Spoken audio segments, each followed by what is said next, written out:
विश्वास कीजिए, हम उस देश के वासी हैं जिस देश के बारे में स्वामी विवेकानंद ने कहा था, हमें गर्व होना चाहिए अपने पूर्वजों पर, जिनकी हम संतानें हैं, सीता, दमयंती और शकुंतला। नारी की गरिमा का खोया हुआ गौरव, जिसको दिलाने के लिए परम पूज्य गुरुदेव और वंदनीय माता जी ने अथक प्रयास किया। आज उन्हीं की प्रतिनिधि श्रद्धेय शैलजी जी यहाँ पर हमारे मध्य उपस्थित हैं, जिनकी वाणी में शालीनता है, जिनके कर्म में कर्मठता है, दृढ़ता है, लक्ष्य में स्पष्टता है।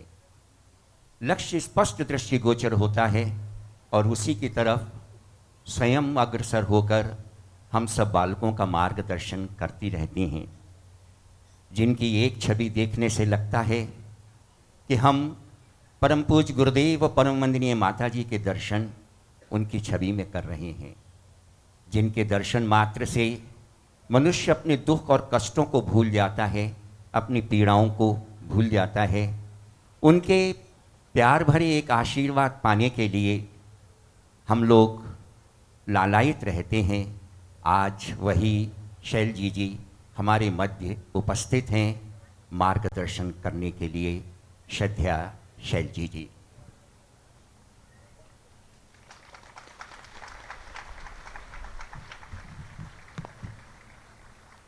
गायत्री मंत्र हमारे साथ साथ। ओम भूर्भुवः स्वाहा तत्सवितुर्वरेण्यं भर्गो देवस्य धीमहि धियो यो नः प्रचोदयात्।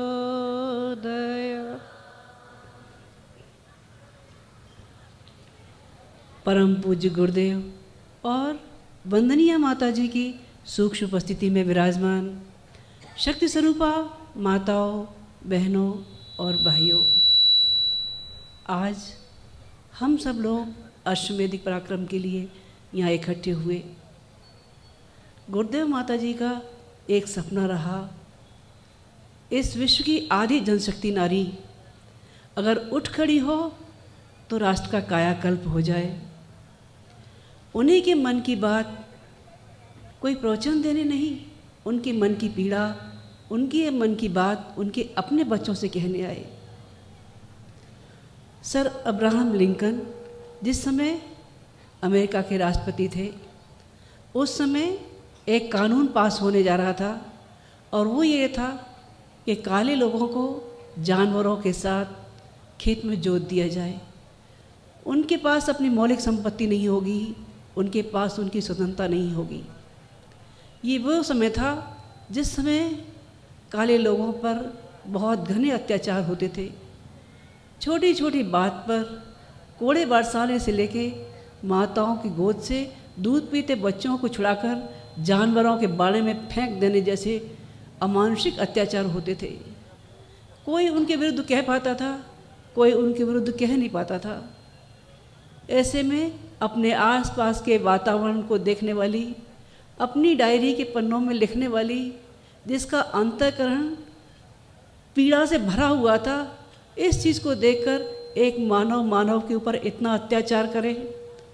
उसने अपनी डायरी के पन्ने लिखे और वो डायरी के पन्ने जब बाज़ार में आए तो उत्तरी अमेरिका और दक्षिणी अमेरिका में गृहयुद्ध जैसी स्थिति हो गई। क्या गोरे कालों के बीच में हुई?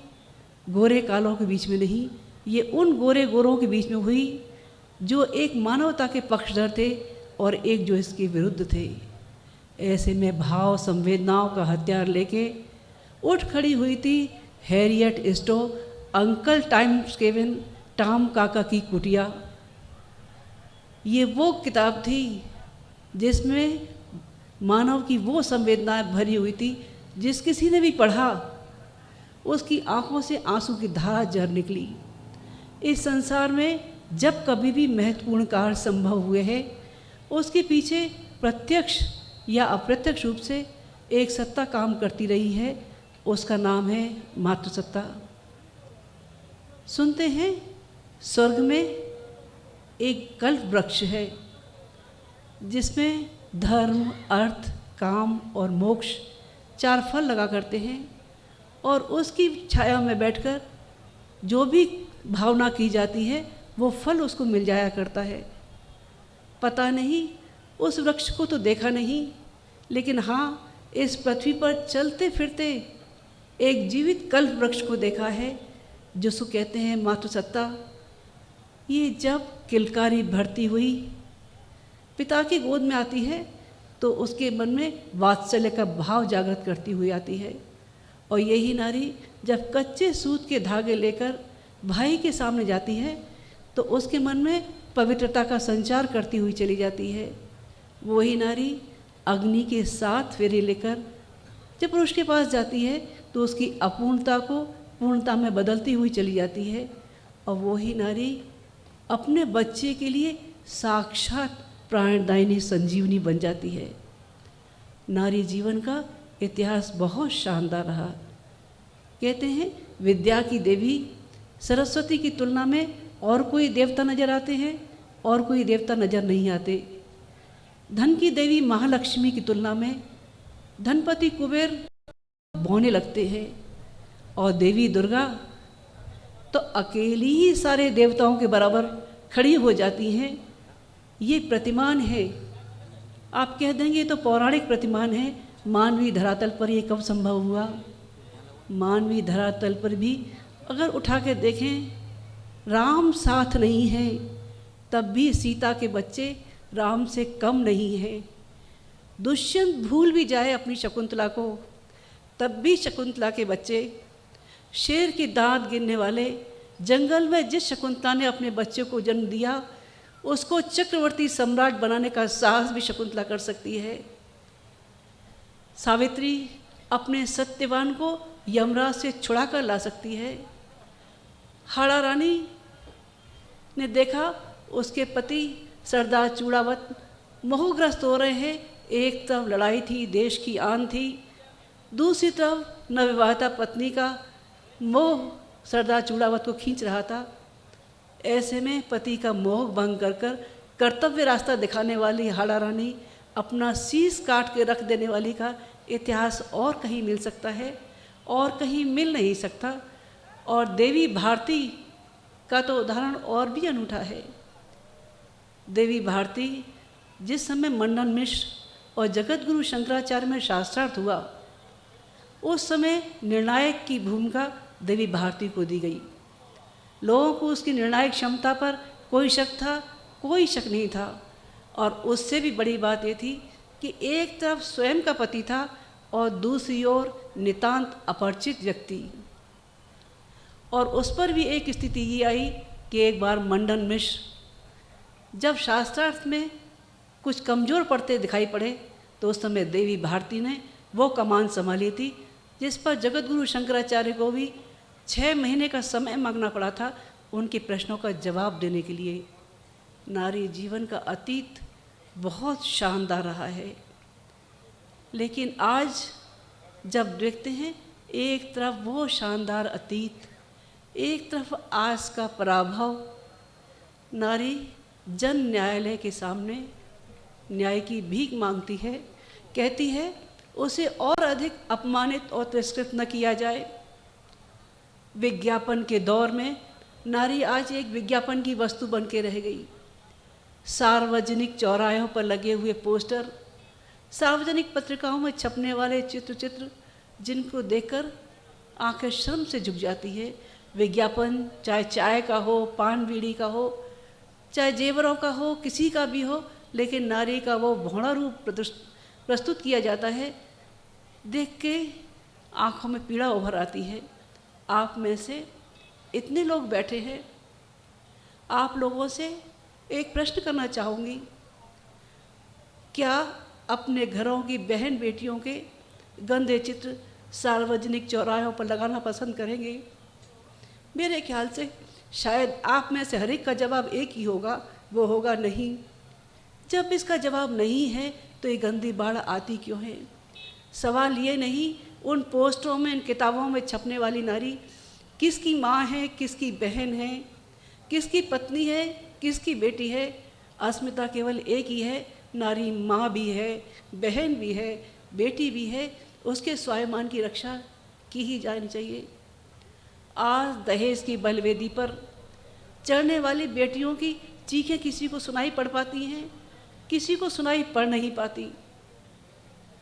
वो कराहती रहती है। हमारे भारतवर्ष में करोड़ों शादियां प्रतिवर्ष होती हैं।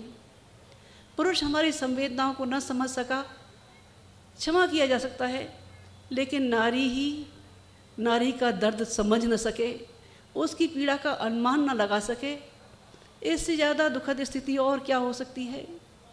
भारत में होने वाले प्रतिवर्ष जितनी शादियाँ होती हैं, मेरे ख्याल से कम 1 करोड़ शादियाँ तो प्रतिवर्ष हो ही जाती होंगी। उनमें भी अपव्यय के नाम पर खर्चा होने वाला 10-20 हज़ार से लेकर लाखों की संख्या तक जाती है बात। अगर ये खर्चा बचा दिया जाए तो 50,000 करोड़ से ज़्यादा की लागत न्यूनतम आंकी जा सकती है। इस खर्चे को अगर रोक दिया जाए तब इससे पता नहीं कितने उद्योग लगाए जा सकते हैं, जिसमें हमारे बेरोजगार घूमने वाले भाई और बेटों के लिए पता नहीं कितने रोजगार के साधन इकट्ठे हो सकते हैं। आज नारी को रंगी पुती गुड़िया भर बना दिया। पत्र पत्रिकाओं में गृह सज्जा से लेकर मेकअप से लेकर पाकशास्त्र तक केवल यही बातें छपी रहती हैं। क्या नारी के विकास के लिए कदम उठाए जा सकते हैं? नारी राष्ट्र निर्मात्री भी हो सकती है। इस पर किसी का ध्यान जाता है, किसी का ध्यान जाता नहीं। आज पारिवारिक अशांति इस कदर छाई हुई है कि बाप बेटे प्यार से रह सकते हैं, लेकिन सास बहू के झगड़े तो जग प्रसिद्ध होते हुए चले जाते हैं। भाई भाई प्यार से रह सकते हैं, लेकिन दौरानी जेठानी पर तो घर के बंटवारे का लांछन लग जाता है। वो भूल जाते हैं वो प्यार भरे दौर, वो पारिवारिक प्रसन्नता का माहौल जिसमें जॉन और मैरी की कहानी है। जॉन और मैरी की कहानी आप लोगों ने सुनी होगी। जॉन और मैरी बहुत गरीब थे। दोनों की शादी की सालगिरह आई। दोनों अपने अपने उपहारों के लिए चल दिए। जॉन सोचने लगा मैरी के बाल बहुत सुंदर हैं, पर उनमें लगाने के लिए क्लिप नहीं है। मैरी सोचने लगी जॉन दिन रात काम करता है, इसको ऑफिस जाने के लिए इसके पास घड़ी तो है, लेकिन उसमें पट्टा नहीं है। दोनों सोचने लगे हम एक दूसरे को क्या उपहार दें। घर में कुछ था नहीं, 2 वक्त की रोटी भी बड़ी मुश्किल से निकल पाती थी। दोनों अपने अपने उपहार लेने चले गए। मैरी ने अपने बाल कटा दिए, उसके बदले में घड़ी का पट्टा ले आई। जॉन ने अपनी घड़ी बेच दी और उसके बदले में क्लिप ले आया। जब दोनों इकट्ठे हुए, मैरी के सिर पर स्कार्फ बंधा था और जॉन के हाथ में रुमाल बंधा था। सामने थी तो दोनों के प्यार की वो अविरल अश्रुधारा थी जो सामने एक दूसरे को समर्पित किए जा रहे थे। हम भूल जाते हैं वो प्यार भरे क्षण। आज विमेन लिव का दम भरने वाली महिलाएं क्या सोच लेती हैं। एक बार विख्यात लेखक मैरी कॉरेल से पत्रकारों ने पूछा, मैडम आपने अभी तक शादी नहीं की? मैरी कॉरेल मुस्कुराई और कहने लगी कि हाँ जनाब, शादी की ज़रूरत नहीं है, मैंने 3 जानवर पाल लिए हैं। पत्रकार अचकचाया, घबरा के पूछने लगा, मैडम कुछ समझ में नहीं आया। बोले एक तो पाल रखा है मैंने कुत्ता, दूसरा पाल रखा है बिलाव और तीसरा पाल रखा है तोता। इन तीनों से मुझे सब बातें मिल जाती हैं। पत्रकार फिर घबराया, ये कैसी पहेली है? उन्हें फिर पूछा, स्पष्ट करिए मैडम। उन्होंने कहा जो मैंने कुत्ता पाल रखा है वो सुबह से उठता है और घुर्र घुर्र भौंकना शुरू कर देता है, घुर्राना शुरू कर देता है। आम तौर पे क्या होता है, सवेरा जब होता है तो पुरुष घर में क्या करना शुरू कर देते हैं, मेरा ब्रश कहाँ है, मेरी पेस्ट कहाँ है, मेरी टाई कहाँ है, मेरे जूते कहाँ हैं, मेरे मोजे कहाँ हैं। इसी चकल्लस में वो गहमा गहमी लड़ाई झगड़े सुबह से शुरू हो जाते हैं। दूसरा पाल रखा है तोता। तोता क्या करता है, वो दिन भर सुबह से चालू होता है, टें टें टें टें बोलना शुरू करता है। आम तौर पर पति सुबह से यही कहना शुरू करते हैं, प्रिय मैं तुम्हारे लिए शाम को आऊँगा तो पिक्चर की टिकट लेके आऊँगा, तुम्हारे लिए आऊँगा तो वो तोहफा लेके आऊँगा, तुम्हारे लिए मैं आकाश के ताड़े तोड़ के लाऊँगा। पर करता क्या है, करता कुछ नहीं है। तीसरा बिलाव जो है वो क्या करता है, वो दिन भर घर के बाहर घूमता है, सुबह से लेकर शाम तक दिन भर बाहर, और जब शाम को भूख लगती है तो घर आता है और चारों तरफ चक्कर काटने लग जाता है। कभी पेट उल्टा करेगा, कभी इधर करेगा, कभी उधर करेगा, कभी मुस्कुराएगा, कभी दुम हिलाएगा। आमतौर पे क्या होता है, जब शाम होती है तब बड़े ज़ोर से भूख लगी, बताओ से बड़ी खुशबू आ रही है चौके में, आज क्या बना है। बोले सारी यही दिनचर्याएं मेरी पूरी हो जाती हैं तो मैं क्यों शादी करूं। आज का चिंतन, दुष्ट हमारा चिंतन, भ्रष्ट हमारी मान्यताएं, जो हमारे त्याग और बलिदान की परंपराओं को एक तरफ भुला के रख देती है। एल्बर्ट श्वाइजर की एक पुस्तक है वूम वे सी एनिमल, वो जिन्हें हम जानवर कहते हैं, उन्होंने अपनी पुस्तक में बड़े मार्मिक संस्मरण लिखे हैं। एक संस्मरण उन्होंने लिखा है, एक तालाब के किनारे रोज़ पक्षी आते थे, दिन भर वहीं रहते थे और शाम को उड़ जाया करते थे।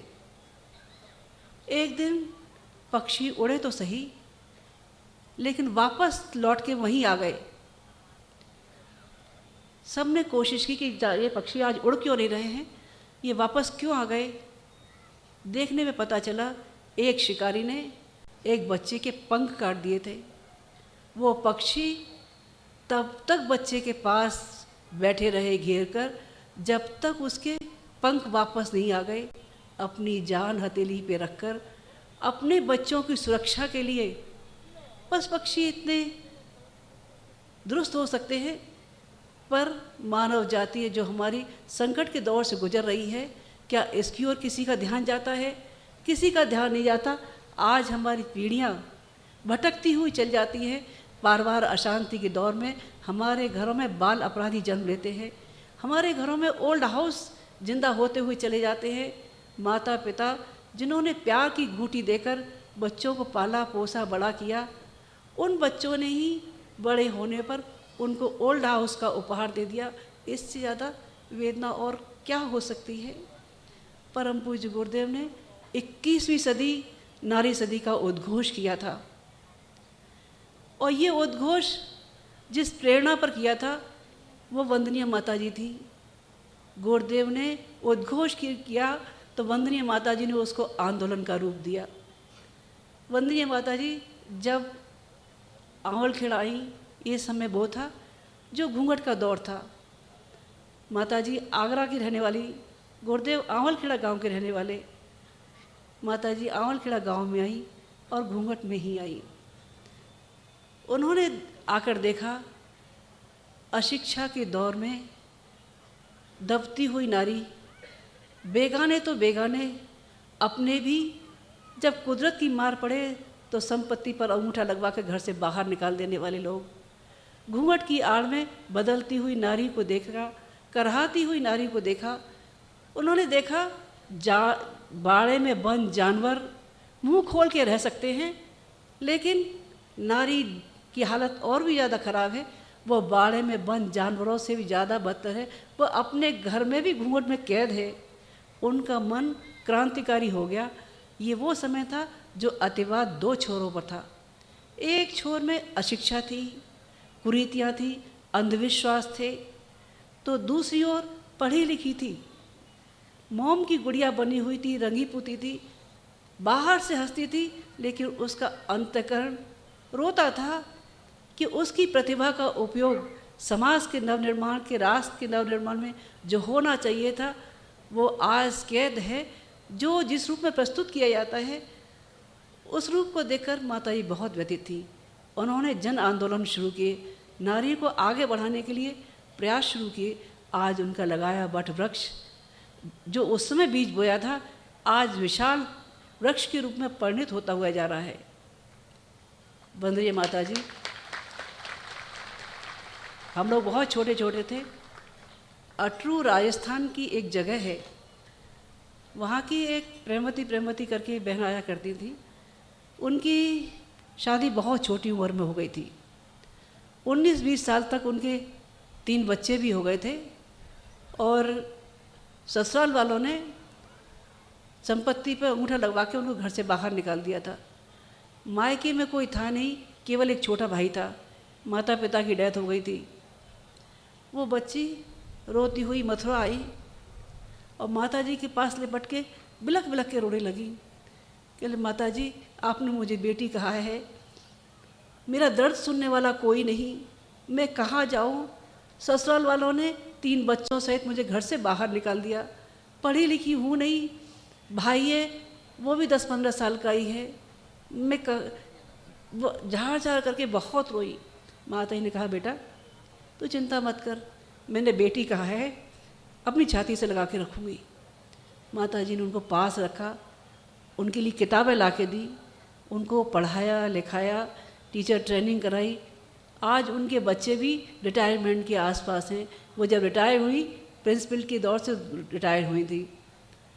आज नारी जागरण का वो सपना गुरुदेव का देख कर लगता है हमारी बहनें बहुत आगे बढ़ा रही हैं। गुरुदेव से प्रार्थना करेंगे,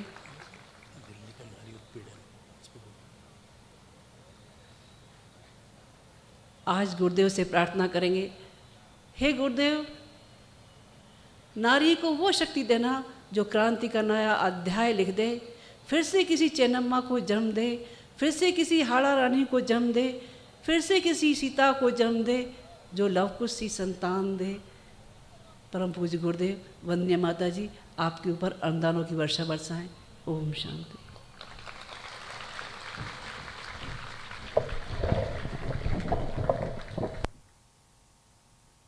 परम श्रद्धेय बहन जी, जिन्हें सारा राष्ट्र, सारा विश्व दीदी कहकर पुकारता है, उनके हमने आशीर्वचन सुने, गुरुदेव माता जी के हृदय की पीड़ा को सुना और हम व्रत लेकर के जाएं कि हम भारत की इस मातृशक्ति को जितना ऊपर उठा सकें उठाने का प्रयास करें। हमारे बीच में कर्नाटक के युवा सन्यासी स्वासा गुरु बचनानंद जी स्वामी जी हमारे बीच में उपस्थित हैं, जिनने अपना संपूर्ण जीवन योग के लिए दिया है और वो परम पूज्य गुरुदेव के विचारों से बहुत प्रभावित हैं। किसी मठ से प्रभावित नहीं है, किसी शंकराचार्य से प्रभावित नहीं है, पर परम पूज्य गुरुदेव से बहुत प्रभावित हैं और उन्होंने व्रत लिया है कि मैं सारे कर्नाटक में गुरुदेव के विचारों को जन जन तक पहुंचाऊंगा। ऐसे स्वामी जी महाराज हमारे परम श्रद्धेय डॉक्टर साहब का कन्नड़ की जो सम्मान की प्रतीक है पगड़ी, उसे पहना रहे हैं।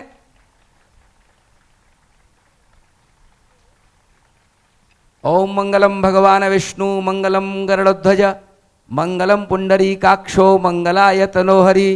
दीदी का भी स्वागत कर रहे हैं, सम्मान कर रहे हैं और उन्होंने व्रत ले रखा है। शांति कुंज गए थे, डॉक्टर साहब के दर्शन किए, जीजी के दर्शन किए, पूरा शांति कुंज भ्रमण किया, फिर व्रत लिया कि मैं कन्नड़ के गांव में गुरुदेव के विचारों को पहुंचाऊंगा। और कह रहे थे कि अभी उनका एक सम्मेलन होने वाला है जिसमें 10-20 हजार कन्नड़ के भाई बहन इकट्ठे होंगे। वहां गायत्री परिवार का कन्नड़ साहित्य आप जितना पहुंचा सकें पहुंचाइए, मैं उस साहित्य को जन जन तक पहुंचाने का व्रत ले रहा हूं, ऐसा उन्होंने व्रत लिया है। एक और विभूति हमारे बीच में है जिनका हम खूब ताली बजाकर स्वागत करेंगे कि इस अश्वमेध यज्ञ में कई प्रकार की कठिनाइयां आई, लेकिन वो परम पूज्य गुरुदेव के प्रज्ञा पुत्र बन के हमारे बीच में खड़े हो गए। और वो कर्नाटक के डीजीपी साहब हैं श्री सुशांत महापात्र जी, बड़े देव पुरुष हैं। और उन्होंने कहा यज्ञ की रक्षा भगवान राम ने की थी, आपके यज्ञ की रक्षा के लिए मुझे भगवान ने भेज दिया है, आप चिंता मत करिए और शानदार ढंग से यज्ञ करिए। किसी प्रकार की कोई दिक्कत आए तो आप मुझे कॉल करिए। और उन्होंने अपने एक अधिकारी को भी हमें सौंप दिया और हम बड़े आनंद पूर्वक यज्ञ कर रहे हैं। अभी पूछ रहे थे कैसा चल रहा है, मैंने कहा सर बहुत अच्छा चल रहा है। वो भी हमारे बीच में आए हैं, कहीं बाहर थे किसी मीटिंग में, वहां से दौड़े हुए आए हैं। बड़ी श्रद्धा निष्ठा है गुरुदेव के प्रति, माता जी के प्रति, शांति जी के प्रति। डॉक्टर साहब ने उन्हें आशीर्वाद दिए हैं। हम भगवान से प्रार्थना करते हैं उनके उज्जवल भविष्य के लिए।